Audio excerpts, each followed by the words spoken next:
प्रदीप भैया के आदेश रहे माइनर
ओम जयंती मंगला काली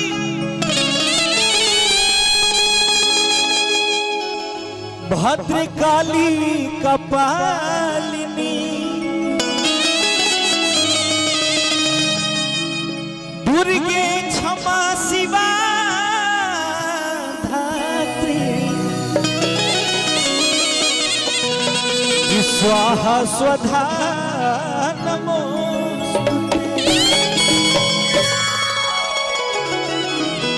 आप सबके पता बा कि 22 जनवरी के अयोध्या में दिवाली पूरा देश में दिवाली मनता।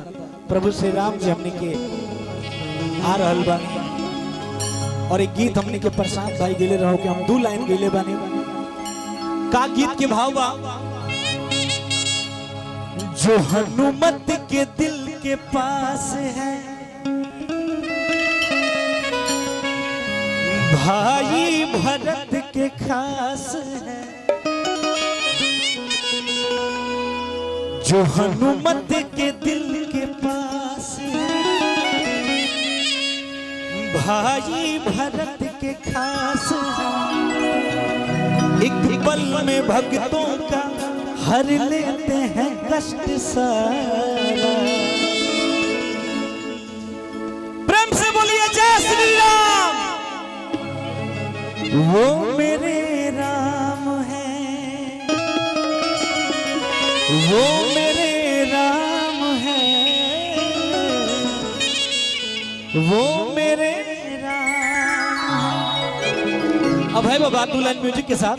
जो हनुमत के दिल के पास है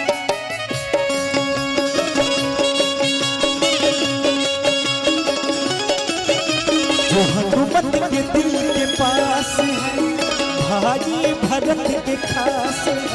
जो हनुमत के दिल के पास है भाई भरत के खास है। एक पल में भक्तों का हर लेते हैं कष्ट सारा। वो मेरे राम है, वो मेरे राम है, हाँ मेरे राम है, वो मेरे राम है, हाँ मेरे राम है।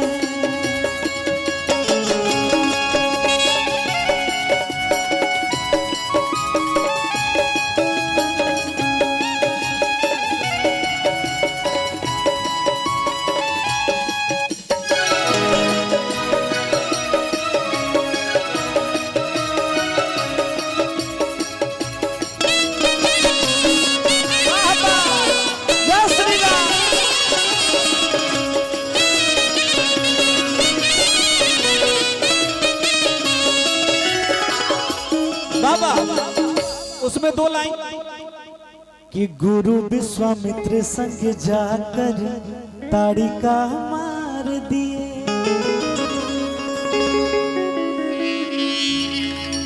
पैरों से छूकर नारी अहिल्या तार दिए। गुरु विश्वामित्र संग जाकर ताड़िका मार दिए।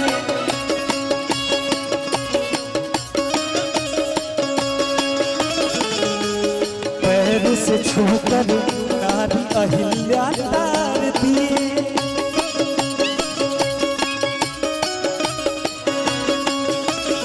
और क्या,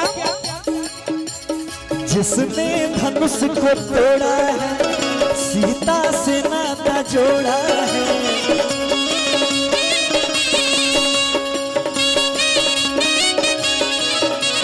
जिसने धनुष को तोड़ा है सीता से नाता जोड़ा है। एक पल में भक्तों का हर लेते हैं कष्ट सारे। कौन है वो मेरे राम है, वो मेरे राम है, हाँ मेरे राम है।